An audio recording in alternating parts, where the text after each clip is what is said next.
Hi guys! Welcome to my YouTube vlog. For today's vlog, simple lang. Nandito tayo sa France. So ano pang hinihintay natin? Let's go! So yun at the moment, nandito ako ngayon sa Honfleur, France. Yes, it's part of France. So nandito ako ngayon, mag-travel tayo, palakad-lakad lang tayo. So ipapasyal ko kayo. Kasi syempre, lagi na lang POV pinapanood ko. So ngayon, papakita ko sa inyo yung mga part ng mga sceneries. Hindi POV, para mas ma-engganyo kayo. Tapos explain ko, why is it nice to go here? So, let's find out. So yung mga papanood ko na sa mga video-video, sa mga movie-movie. Oh. Ganyan na itsura niya. Isipin mo pizza. Pizza operette. Mga bagay na hindi ko maintindihan. Kasi may mga casino shop. So, typical na Europe scene. So, para mga Mediterranean building siya. Yan, ayos naman. So, pupunta tayo sa medyo mas malayo-layo. So, in our first stop, nakita mo yung L'Équerre Saint Leonard. So, yan. It's part of like old building. So, syempre, pag France, kasama yan sa mga European, mga ano, di ba? Kasama yan sa mga medieval period. Medieval period, mga sinabi mga lumang panahon. Ayun, ganda ng building nila. Statue. So, Les Souvenirs Français, Saldas Martin du Canton. Ewan ko tama yung pagkakapronounce ko ah. I'm not a freaking French guy. So, ayan. Lakad tayo sa loob. So, ang ganda ng loob. Ayan o. Napaka-forestic. Madahon. Literal. Ayan. So, just walk inside. Ano to? Hybrid to na POB. Na may kasama pasyal-pasyal. Ayan. Na konting salita-salita. Kasi I just like felt it. Kasi nga wala akong masyadong kasama. So, okay yan. Ang ganda yung mga building dito, kagaya niyan, mga Mediterranean building. So I think is na-maintain nila. So pasok tayo sa pinakamalapit. So ayun, as you can see in the front, ayun yung pinaka-front na simbahan. So I guess ito yung pinaka-luma simbahan. So ayan. Pasok natin ang loob. So significantly, napaka-tahimik niya and napaka-dark. Yes. Ayun yung vibes niya. So ayan. So right now it's under construction. So talagang literal na lumang simbahan siya. Ginagamit niya yung old chairs. Literal.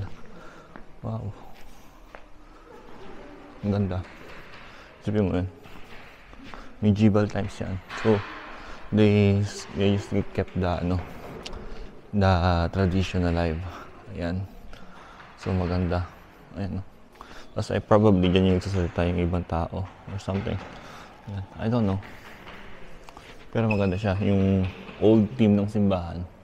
Ayan pa rin. Nandyan pa rin. Even though the old paintings are still there. So ayos yan. Tapos may mga statue. Ayan. Amazing lang. Ayan. Galing lang. So, ayun yata yung ano nila dito. Yun yung parang apostle nila or something. So, ayos. Yan. Tapos, syempre, dedayo din ng mga ibang tao. Which is nice. Ayan. May lumang old clock tower. So, yung old clock tower, yun yung yung pinagkakaano dati. Yung kaya pa ganun, papatugtog. Yung mga yung mga talagang inano ko yun, no? Yung sa mga horror film, yun, katawag doon na. Sa dulo, piano, old piano, orchestra, piano. Ayun yun. Yeah, old school yan. Hi. Tapos ayun, confession room. Kung gusto mo mag-confess ka na nakasalanan mo. Ayun, dyan yung pare. Tapos dito yung sa kabila, makikinig. So yung mga kasalanan mo, makinig ka na. Magsabi ka na. So after nang labas natin sa simbahan, maglalakad tayo sa mga downtown. Ay makita ng mga kababayan. Picture. Yan. So lakad mo tayo from downtown. Tignan natin kung anything you can see. Tingnan ito yung view na to.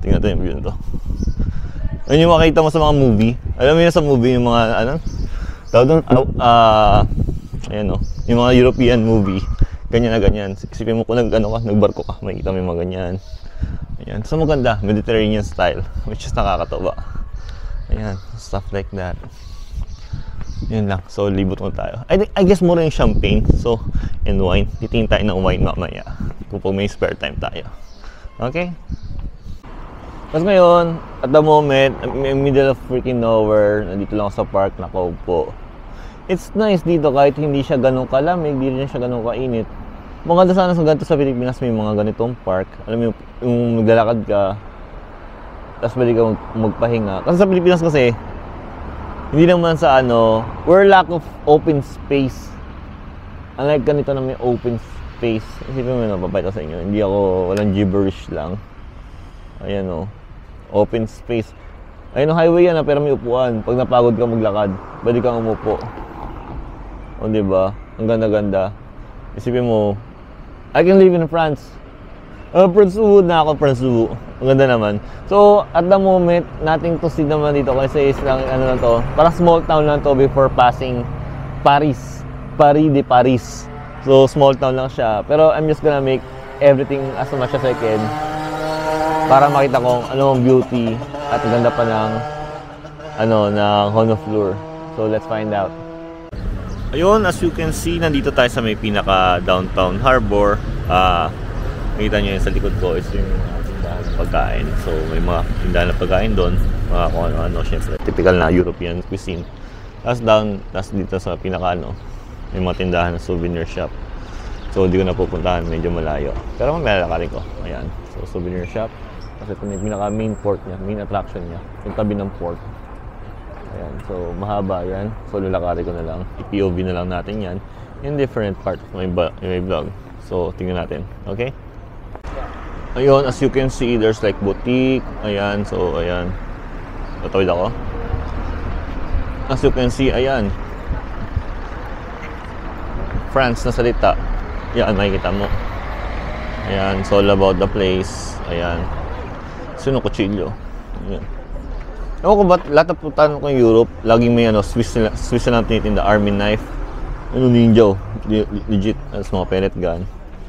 Ewan ko, napaka-weird na binibenta nila. Tapos, ayan.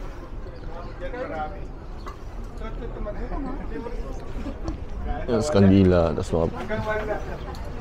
Kasi yun yung mga abaka na bag. Typical. Ayan.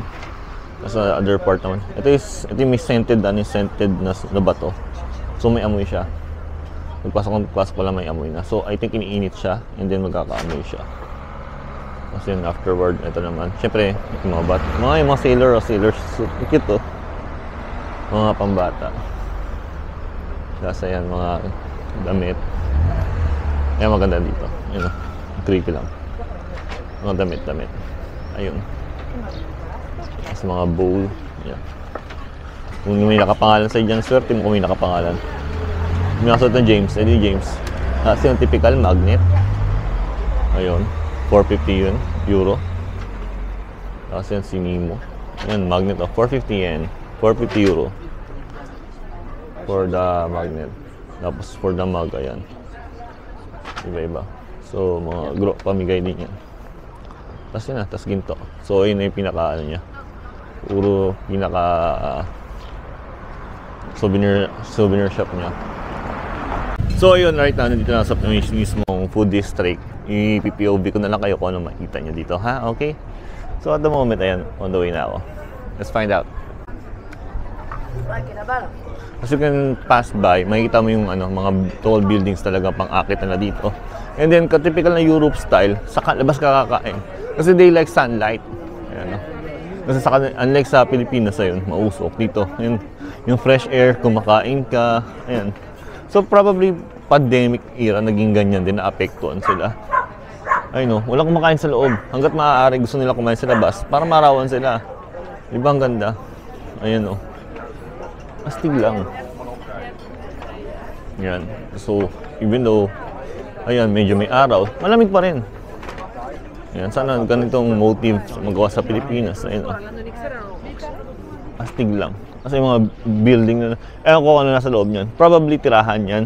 Yung mga napapanood mo sa movie, yung restaurant sa ilalim, tapos tulugan sa ibabaw. Siguro ganyan din yung setup nila. Ganyan siguro Europe style. Uy, kabayan! Ayan, kabayan. Yan. May kabayan tayo nakita. Yan, ice cream. Masarap oh. Ayan, 6 euro. Ice cream. Yan. Vanilla, stuff like that. Kita nga aso, nakakawala. Pogi! Yun lang. And then, forward. Nothing yun naman. Ayos din naman. Talagang chillant na lugar itong Europe. Yan. Chillant tayo. Mga gatong vlog ko ay chill lang. Ayan. Typical yan. Nakaka-amaze lang. Kasi yung mga gatong bagay, hindi mo siya makikita basta-basta. Unlike, pag travel mo first hand, tapos makikita mo in front of your eyes mismo. Ayan. Diba? Nalakad na Asian guy, may video-video na parang tanga. Kinakausap ang sarili niya. Pero it is what it is, diba? If you earn money from vlog, why not? Yun lang. Kasi yun yung pinakadulo. Ayan. Ayan yung pinakadulo. Nasa dulo na tayo. Nasa yun na yun. As palabas na. So, parang ayun na yung pinaka-highlights, I guess, nung vlog na to. Ay, wait, meron pa nung carousel. Sa may kabayo. Tignan natin. Medyo, lang. Nagdag for the content video. Pero yung okay bo, may carousel. Sa gitna ng park.